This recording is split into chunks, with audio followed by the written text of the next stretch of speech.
Di awal film kita diperlihatkan dengan seorang pria yang bernama Charles Sheen. Dia adalah seorang suami yang sangat menyayangi keluarganya. Seperti pagi pada biasanya, sebelum berangkat kerja, Charles selalu sarapan bersama dengan istri dan anak perempuannya. Anaknya ini mengidap penyakit diabetes akut. Pada pagi itu seperti hari-hari sebelumnya, Charles berangkat kerja dengan menaiki kereta api. Tapi pagi itu Charles agak telat hingga dia sedikit terburu-buru. Hal itu membuatnya lupa membeli tiket.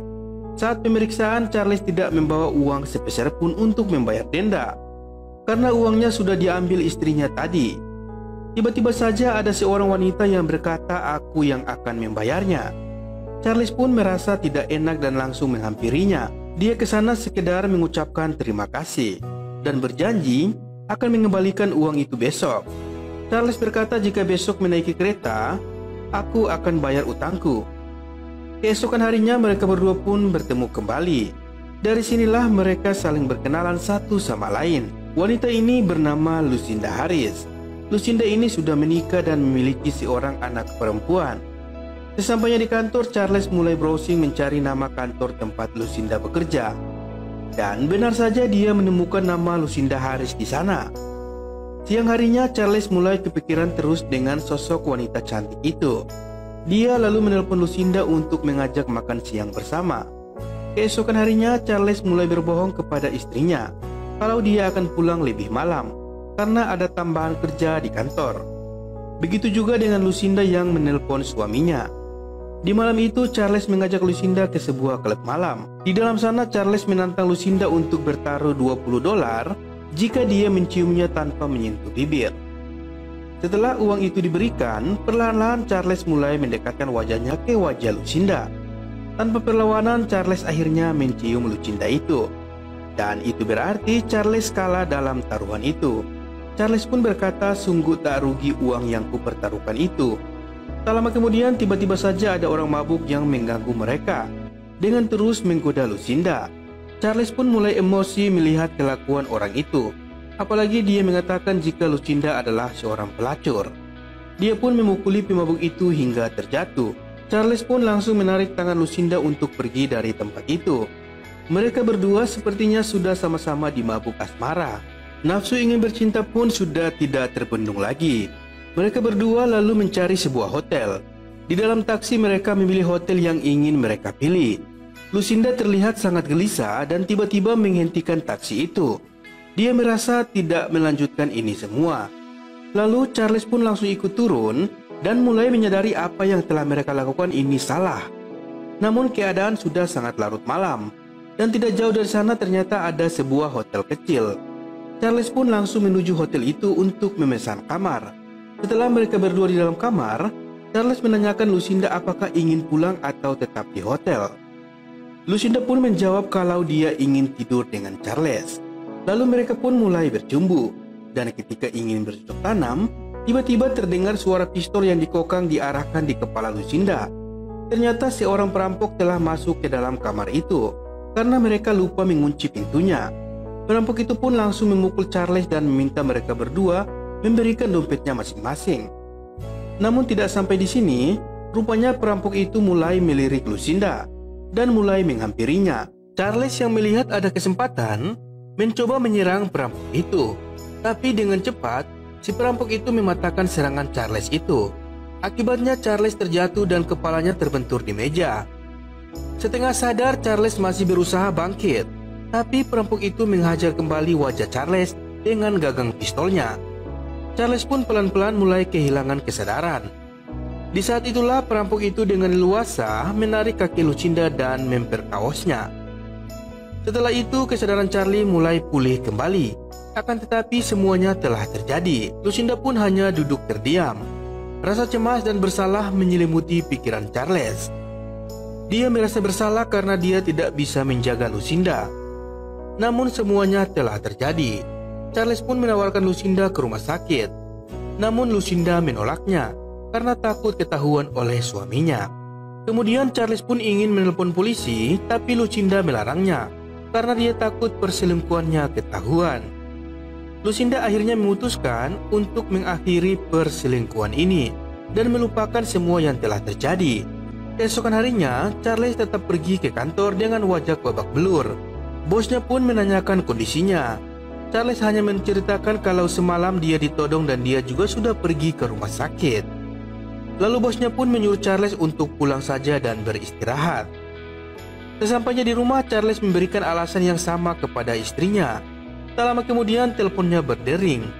Dan saat Charles mengangkat telepon itu, ternyata perampok yang semalam yang menelponnya. Di saat bersamaan istrinya pun juga ikut mengangkat telepon itu. Karena telepon di rumahnya saling terhubung. Jadi istrinya bisa mendengar obrolan di telepon itu. Charles mengatakan itu hanya urusan pekerjaan dan menyuruh istrinya untuk menutup telepon itu. Dengan begitu si perampok jadi tahu kalau Charles tidak menceritakan kejadian sesungguhnya. Mulailah perampok itu memerasnya. Dia meminta uang tutup mulut seharga $20.000 dan Charles pun mengiyakannya. Namun keesokan harinya sebelum dia memberikan uang itu kepada si pencuri, dia pun pergi ke kantor Lucinda untuk menyampaikan hal tersebut. Di sana dia mengajak Lucinda untuk melaporkan kepada polisi. Akan tetapi Lucinda menolak karena jika lapor polisi maka suaminya akan tahu dan anaknya pasti akan dibawa oleh suaminya itu.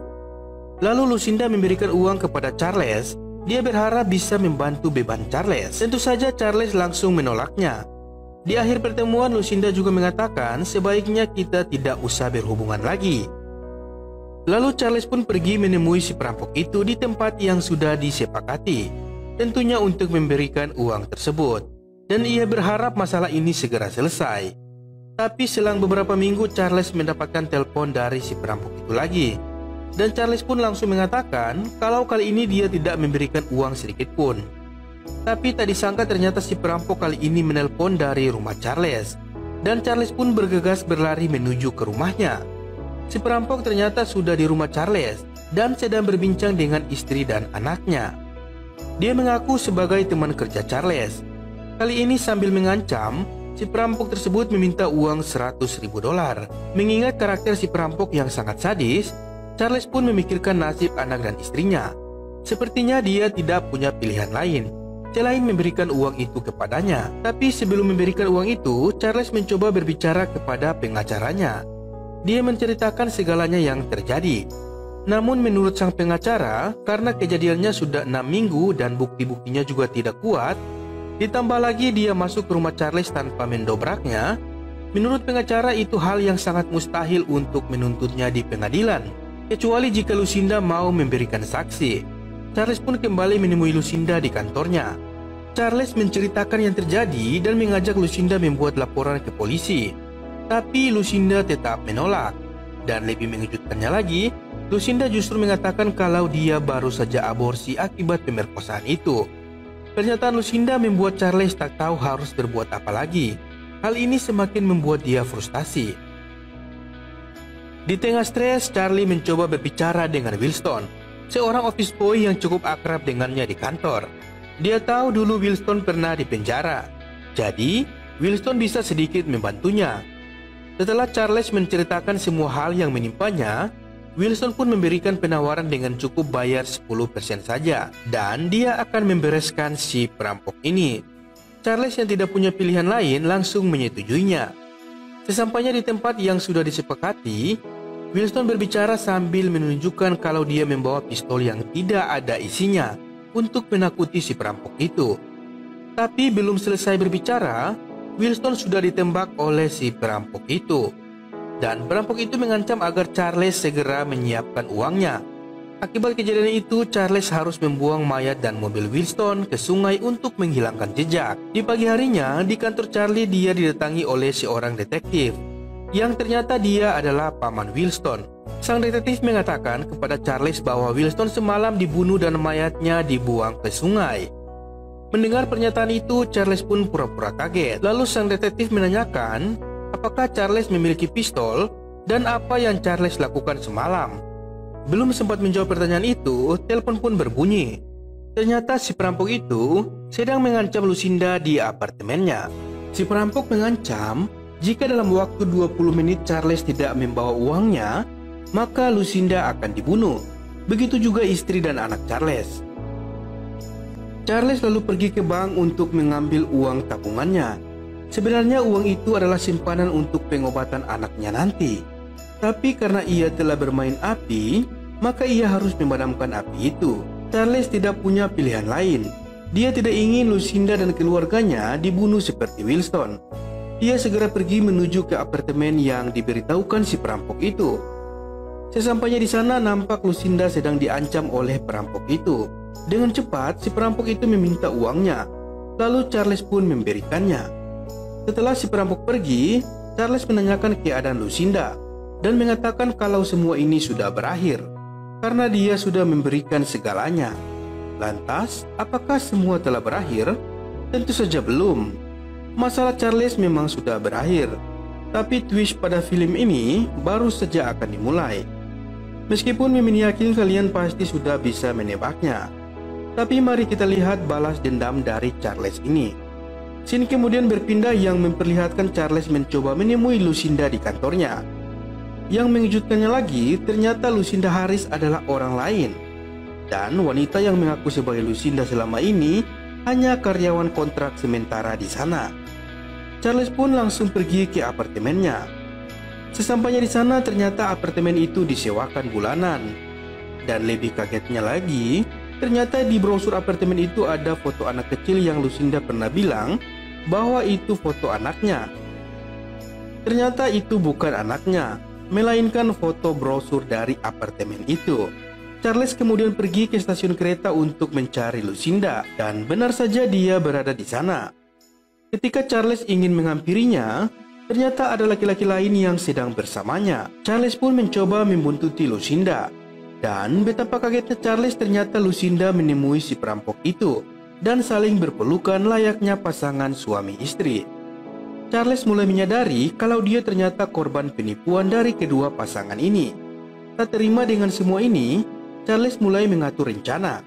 Dia kembali menuju ke hotel tempat dia dirampok dan langsung memesan kamar tepat di sebelah ketika pertama dia dirampok. Dan dia mulai mengikuti Lucinda yang sedang bertemu dengan korban barunya. Ternyata memang Lucinda selalu mengatur agar para korbannya menuju ke hotel ini karena mereka sudah bekerja sama dengan pihak hotel. Begitu Charles melihat mereka ingin memulai aksinya, Charles pun mulai masuk dan memukul si perampok dari belakang hingga tidak sadarkan diri. Dia lalu masuk ke dalam kamar sambil menodongkan pistol. Charles menjelaskan kepada pria itu bahwa mereka semua adalah komplotan penipu. Si perampok mulai kembali sadar. Charles pun memukulnya dan meminta uangnya dikembalikan. Namun di tengah perdebatan, si korban pria yang ketakutan mencoba merebut pistol Charles agar dia bisa keluar dari sana. Akhirnya baku tembak pun tak terelakkan. Lucinda tertembak, begitupun si perampok dan temannya. Polisi menyatakan kalau ini hanyalah kasus perselingkuhan dan perampokan biasa. Lalu Charles segera pergi ke bagian resepsionis sambil menunjukkan kartu pengenal. Dia pun mengambil tasnya yang bertuliskan namanya yang disimpan di berangkas hotel. Dan itu adalah tas yang berisikan uang kepada perampok sebelumnya. Akhirnya Charles pun berhasil mengambil kembali uangnya itu. Keesokan harinya ketika di kantor, ternyata Charles ketahuan mengambil uang $10.000. Akibatnya dia mendapatkan hukuman sosial, yaitu mengajar para narapidana di penjara selama 6 bulan. Ketika dia sedang mengajar, dia melihat sebuah buku yang bertuliskan tentang dirinya. Dia lalu membukanya dan ternyata buku itu menceritakan tentang dirinya sendiri. Charles pun jadi penasaran siapa penulis buku ini. Di akhir bacaan, Charles diarahkan menuju ke ruang cuci baju. Charles yang penasaran langsung pergi ke sana. Dan ternyata perampok itu belum meninggal dan dia mendekam di penjara itu. Ternyata si perampok ini sudah mengetahui jika Charles yang akan mengajar di penjara ini dan dia akan balas dendam atas kematian Lucinda. Tapi lagi-lagi tak disangka ternyata justru sebaliknya. Charles lah yang sudah mengatur semua ini agar dia bisa ditempatkan di penjara ini untuk bisa membunuh si perampok ini. Charles pun menyatakan kepada polisi kalau dia diserang dan itu hanya bentuk pembelaan diri. Dan film pun selesai. Oke teman-teman, itulah alur cerita film kali ini. Mimin sangat puas dengan balas dendam dari Charles ini. Gimana dengan kalian? Terima kasih sudah menonton dan sampai jumpa.